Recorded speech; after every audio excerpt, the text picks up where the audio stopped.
This is Will from Wilbrat Design, and we're back with another video. This time this is a tutorial on how to create a start screen UI, and then we're going to be looking at creating this login screen. So this is going to be a relatively short video, just showing you some basic principles of creating a quick UI mockup inside Figma using basic Figma tools, no plugins. In the following video, we're going to be looking at how we can animate this so that we can create a prototype like this, which is kind of the more traditional method. We're going to look at some issues with this method and how we can sort it and solve it and end up with a prototype that looks like this.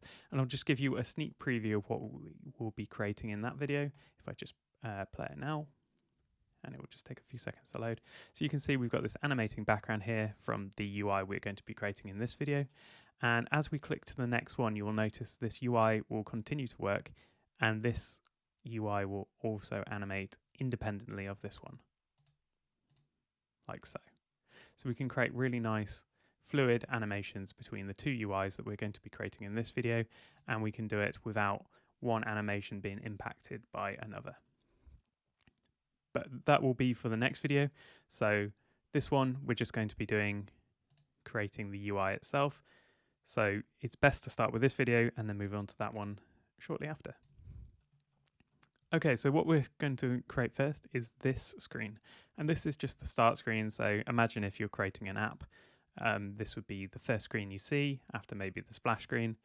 And it's just a way of getting into the app. So perhaps you only see this the first time you join the app. You haven't yet registered. So you click join now, and it would then take you to another screen. Now, we're not going to be going into the user experience here. So perhaps join now should actually take you to a registration page rather than the login screen. We're not going to be looking at that. We are looking at purely creating a UI with no UX considerations, no product considerations. This is purely just creating some UI inside Figma. And then we're going to be using this UI in the following video to create the animation. So let's get started. So what we can see here is that I've actually created a frame here. I keep wanting to call them artboards, but they're actually called frames inside Figma. And we can see that it's titled iPhone 13 Pro Max. And to create a frame, all you have to do is click up here, this frame tool, or you can press A on your keyboard, which is what I'm going to do. So click A and you bring up this frame thing over here on the right. And we're going to be using the same as this one for this example, which is the iPhone 13 Pro Max, which is Apple's current flagship phone. So maybe when you're watching this tutorial, the iPhone 14 or even the 15 is out. So just bear in mind that this is what we're working with at this point. You could also just create your own frame at 428 pixels by 926 pixels. There we go. So we're going to drop that in here. So the first thing we're going to focus on is this background here. And by the way, this file will be available in the Figma community. It will be called something like this, and this will be roughly what the cover looks like. In this file, we will have this UI that we're going to be working on today. It will have both the interactive components. Let me just delete this one. It will have the prototypes showing the issue and also the solution, and then links to the tutorial video. So if you're watching the UI tutorial and you've got this file, you'll be able to get the link from this tutorial below and vice versa. Okay, so with that said, we're just going to jump back in. So the first thing we've got is this kind of background here. And how do we create this? Well, firstly, I'm just going to grab this element here and bring it into this page. Firstly, I've got this color palette that I've pulled off the internet, and it's a pastel or pastel color palette, depending on how you pronounce it. And it's just some nice soft colors. And the reason I chose this was because I wanted it to feel quite nice, soft and friendly. And then I've created some basic circles. So if we actually click these, we can see they are ellipses. So let's just do that now. Let's go create an ellipse. So you can go up here to your shape tools and scroll down to the ellipse, or you can press O on your keyboard. And I'm just going to drag one, and I'm not too fussed about the shape of it, the size of it. It's going to be pretty loose. I'm also going to go into the design tab here so that I'm not getting any of these prototype tools, because I'm not doing any prototyping at this time. And I'm just going to chuck a few of these into the file. I'm holding down Alt on my keyboard right now so I can copy, but you can also do Command C and Command V to copy and paste, or you can just draw new ovals each time. And just to add a bit of randomness, I'm just going to change the sizes of them slightly. That looks pretty good to me. So what I want to do now is work with my color palette. So here I've chosen this peach, this lilac, and this pink. Perhaps I'll pick some different ones for this tutorial. So let's grab this. And if we click our fill, go down to the eyedropper tool, and then we can pick one of these colors from our color palette. I'll leave this in here, but you can use whatever colors you like. So I'm going to pick this green this time. This one I'm going to go with the blue, and then I'm going to pick something that's a bit lighter, a bit more contrasty. Go for this color here. So we can see this looks quite different to what we've got here. I'm just going to select all of these, press Command G or Control G to group them so we can see there's a group. I'm just going to call this background. There, so I can move everything around together. Cool. So I've got this background, and now I want to kind of make them a bit more fuzzy, a bit more blurred. So how am I going to do that? So I'm going to select one of the ellipses. Also inside a group, you can either double click to get into it, or you can hold down Command and you can just select it like that, which is really useful. And because we're going to apply the same effect to all of them, I'm just going to select all of them. So make sure you're selecting the ellipses and not the group itself. And then we're going to go to Effects, and we're going to add a new effect, and we're going to change it from Drop Shadow to Layer Blur. So we can already see, if I zoom in a little bit, it's now got a bit of a fuzzy edge. So if I undo that, we can see there's no fuzzy edge. Reapply it, it's got a bit of a fuzzy edge. Whoops, apologies for that. Okay, so let's select them all again, and let's tweak it. So if you click this kind of effect setting icon that kind of looks like a sun or a star or whatever it's meant to be, and go down to here, and let's just ramp it way up to, let's say, 64 pixels. There we go. So now it's nice and blurry. And we can see over here we've got them overlapping a bit more, so let's kind of tighten them up a bit so that they've got a little bit more overlap. Maybe adjust the size a bit. Maybe make this one quite a bit bigger.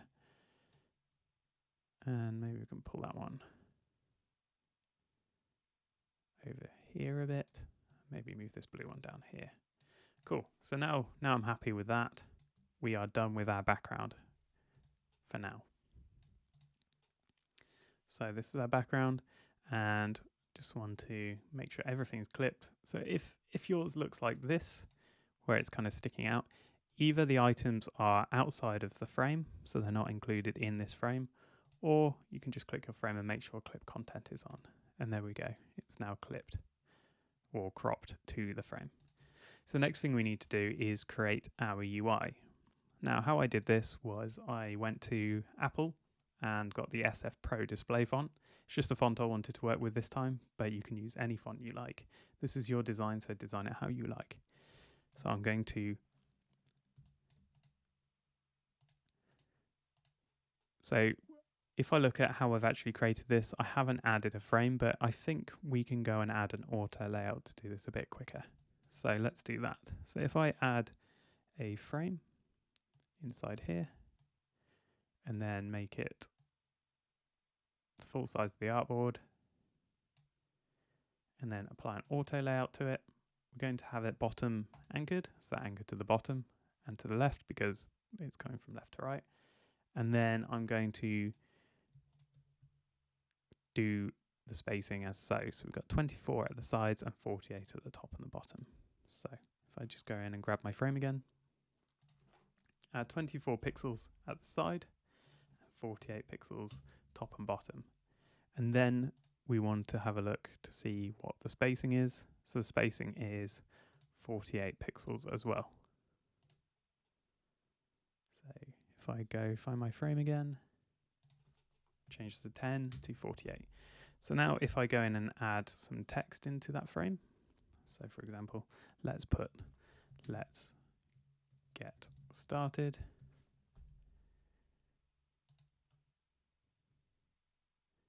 And just again, we need to make sure that's sized to the full frame, because sometimes when you add something in and it's set to hug, it will hug the element, whereas actually we want it to be fixed, like so. So we've got let's get started in there, and I'm just going to increase the size to see what I've got here. I went with 64 pixels.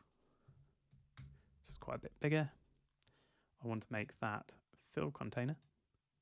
So it fills the container, and if the text is too wide for the container, it will drop it down to another line.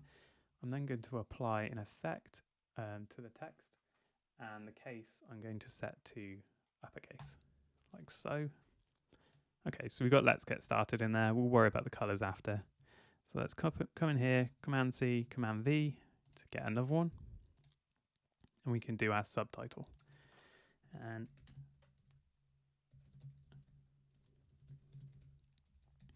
like so. And we can see that I don't actually have that uppercase on here, so I'm just going to turn that off. So let's just change it back to as typed. And then we want to change the font size down to 24 pixels. Like so. Cool, so we've got that. And you'll notice that the gap here is actually 12 pixels, so we can fix that by adding it inside another auto layout frame. So we can add an auto layout, which is Shift A, and we just need to change it from 48 to 12. Like so. There we go. Perfect. So we've got that done. So next we need to add a button, and it's quite easy to create a button. If you have a look at one of my other videos, I have a tutorial on how to do CTA buttons, but I'll show you real quick now. So just press T on your keyboard, create some text. Let's just say button for now. Press Shift A to create an auto layout around that. And then we want to have a look. What have we got? We got 16, 16, top and bottom. So we can ignore the spacing because there's no spacing needed, and make that 16. And we want it to be center aligned both horizontally and vertically. And then we want to add a background color to that. So our fill would be, just make it this lilac for now, or iris 8 even. And our text is white. Let's copy and paste that, or cut it and paste it into our frame. Sorry, into the frame. There we go. And then we want to make this fill the entire width of the container. So we can just do that. And then we go. So if yours looks like that, that's because you've got it aligned to the left and so on. So you want it in the center. If it's come in at a different position, like so, you just need to go and reorder your frames in here. And if it's still not doing what you think it's supposed to do, you can click these three dots and just make sure it's these settings are as so, and it's set to packed and not space between. Cool. So we can see we've actually got this curved edge, so we can just figure out what the height is. So it's 56, so we can just do 56 divided by 2 to get our corner radius, like so. And then we just need to update our text to join now. Cool, so now we've got our start screen, which is slightly different to this one because I've gone with some slightly different colors. In fact, I'm just going to pick a color from this color palette here. So I'm going to break that component there, and that blue is okay. Maybe we'll go with the green. I think I prefer the blue, so we'll go with the blue, like so. And maybe we'll tweak these to be a bit less intense. So that looks pretty good. And just play around, just see if the colors work for you. Okay. That's okay. I think I'm going to go back to white. Now, if you were doing this screen properly, you would want to make sure that that white stands out enough on this blue. So if there's enough contrast to pass accessibility, I'd probably say it doesn't just by looking at it. So we'd probably want to come in and make it a bit darker, like so. So now it's easy to see like that. Perfect. So that is our start screen created. Now, hopefully that's given you a few ideas on how to create other screens. The idea is not to recreate this one, but to create something that works for you, and do your research, make sure it's actually fitting the product brief, it's meeting the user's needs, and not just creating a pretty UI, because there seems to be a fundamental lack of understanding of what UI and UX is, for one, and what actual design is. It's not about creating pretty looking interfaces, it's about creating something that solves a problem and gets the user to what they need as quick as possible. Okay, so that's just a really brief overview. There's definitely a lot more to it than that, but let's now move on to the login screen. So again, just to refresh your memory, you want to create a frame, not an artboard, and we can do that by pressing A and then clicking the iPhone 13 Pro Max. But you could use any size you like, whatever works for you. So here, if we have a look at this screen, we've got a back button at the top left. We've then got a title, which is just hey there, to make it quite friendly. And then we've got a bit of a description below, so it's telling you to enter your username and password to log in, or you can register below. And then we've got some input fields, username and password, a big login CTA button, and then we've got an forgotten password or create a new account for those who haven't created an account yet. Okay, so we want to add a background color. So we can either apply that to the frame itself by doing something like that, or we can draw a rectangle inside it, making it the same size, and then applying the color to that, like so. Let's make it look slightly different to this. Let's go and use our color palette above. Let's go with this blue. Cool. Okay, so we've got our rectangle here. Because it is a full screen thing, I think I'm going to go with the previous suggestion, which is to actually color the frame itself, because then we've got less items in our stack, which makes it neater. Okay. So the next thing we want to do is perhaps we want to add our back button. So to do that, it's quite easy. We can just bring up our pen tool, draw a triangle, like so. Escape. Use escape a couple of times to get out of the vector edit mode. We've got our triangle now, and it's obviously far too big. So let's move it into position so we can see better. And if I have a look at this one, we can see it is a width of 13 and a height of 21. So let's do that. There we go, that's much better. And to make it easier to click, we're going to add a bounding box, and we're going to do that by applying an auto layout. And we can see this auto layout is set to 40 and 40. So to do that, we're going to remove the hug, and we're going to go for fixed width, and change that to 40 by 40. And then we can see that the arrow is not centered. So all we need to do is center it like so, and we are done. Always make sure you go in and type what the actual thing is. And you can do that for all layers. So we'll call this icon. Okay, so that's our back button. Whoops. So now we just need to position it. We could do this with an auto layout, but for this example, I'm just going to show you how you can do it manually. So if we look at this one, I can see it's 14 pixels from the left and right, and 38 from the top. Now that's probably not that great. So let's make it 24 and 24, and we'll do the same on here as well. So if you're wondering how I'm getting these guides, what I'm doing is I'm selecting the element, and then I'm holding down Alt, and then I am pointing to something in the artboard. So in this example, I'm pointing at the frame, so it's showing me it's 21 pixels from this frame edge, and 24 pixels from this frame edge, 364, 865. And then I can go in and use the arrow keys to move it around. You can hold Shift to make it jump 10 pixels at a time.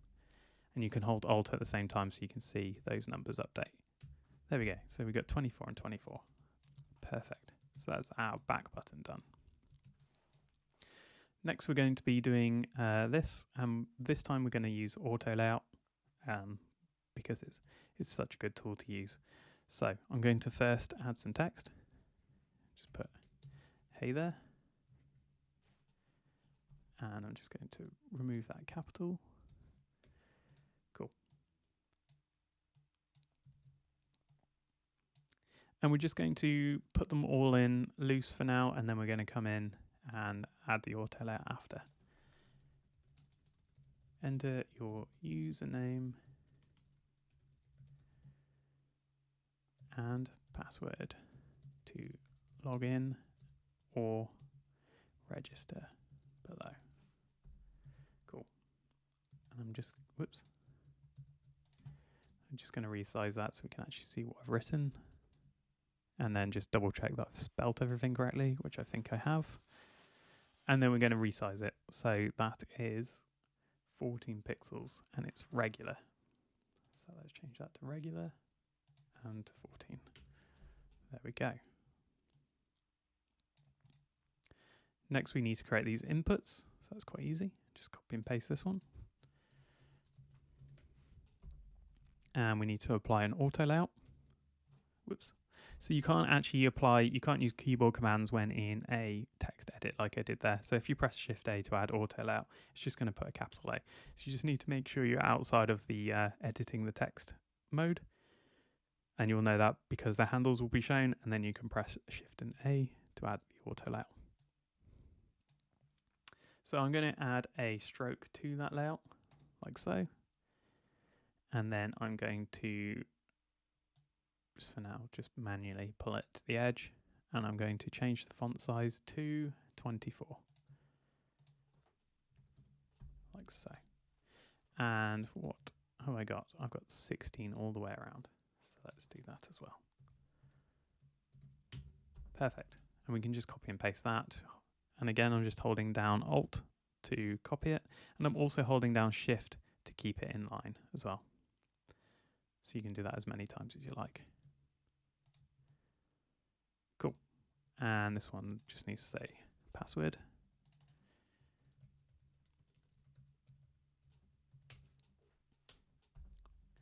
There we go. So let's add a slight radius to that. 8 pixels. That looks good. And then we need to do our login button. So we can probably go to the one above and just copy and paste this one. Save ourselves some time. The best way would be to create a library of components, which is out of the scope for this video, but then you can just pull in these components and they're going to be shared through all your designs. So this component, if you wanted to change it, you could change it across all screens at once rather than coming in and having individual instances of the same one. And this is going to say login. And we're going to go lowercase for this one. Or maybe we shouldn't. Maybe we should have a rule that all buttons are uppercase. Move that up. And it doesn't quite look right. The alignment's all out and everything, but we'll worry about that later. Going to copy and paste this. Forgotten password. Drop a line or create a new account. Okay, so that is medium. 150% line height.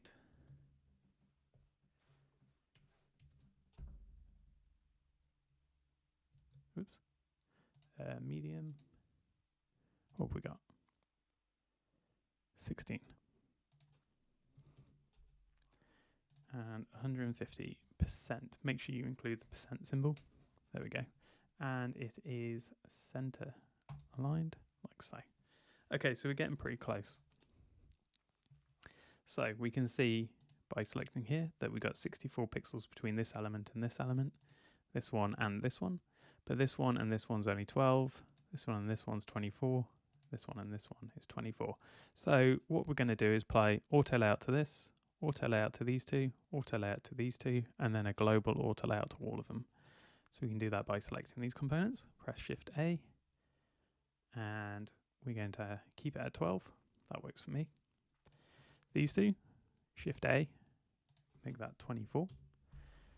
These two was 24 as well, so Shift A and 24. There we go. So now we're going to select all of these auto layouts and auto layout them. and we're going to make that the size of the artboard. Sorry, not artboard, frame. Okay, and then we're going to align it to the center at the bottom. And then we're going to add some padding. So I'm going to zero that. Oh no, I'm not.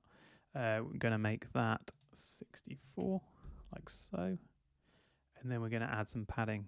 And that padding is going to be 24 pixels, 48 pixels, like we had in the previous screen. So if we grab that frame, it's 24. Was it? I forgot what it was now. 24 and 48. 24, 48, like so. Perfect. And now we can see that some of these aren't actually following that rule. So we just need to click in to each individual frame and make it say fill container, and fill container. So we still got the issue where a few of these things aren't actually going to the edge like we have asked it to. So we just need to come in and go into the subcomponents and then do those as well. Fill container, and then we've got them to work. Same for this text here. There we go. And that's pretty much everything done for this video. So what you could do is come in, tweak the colors, make this, use the fonts and styles you want, maybe add an image up here. And that's everything covered for this video. So hopefully you found this tutorial useful. Hopefully you've learned some of the key skills to create your own screens and not just to recreate this one. And like I said, in the next video, we're going to be looking at creating different animated components, different prototypes and different prototyping methods. The benefit of this prototyping method, which I've called the problem, but the solution here, but this might not be a solution for all problems. It's just a solution for this existing problem. And we're going to be creating this animation here where we've got nice animated background and then a nice transition into the next screen. So join me for that video. That'll be coming along soon. And thanks again for watching. I've taken people's feedback on board about the background music, so there won't be any background music fighting with my voice in this episode. Hopefully you appreciate that. Please let me know in the comments below if you have any feedback, any requests for new tutorials. I'm always looking for new ideas. And please share with everyone, because the more people I reach, the better. These videos and tutorials are always free. And I look forward to seeing you in the next video.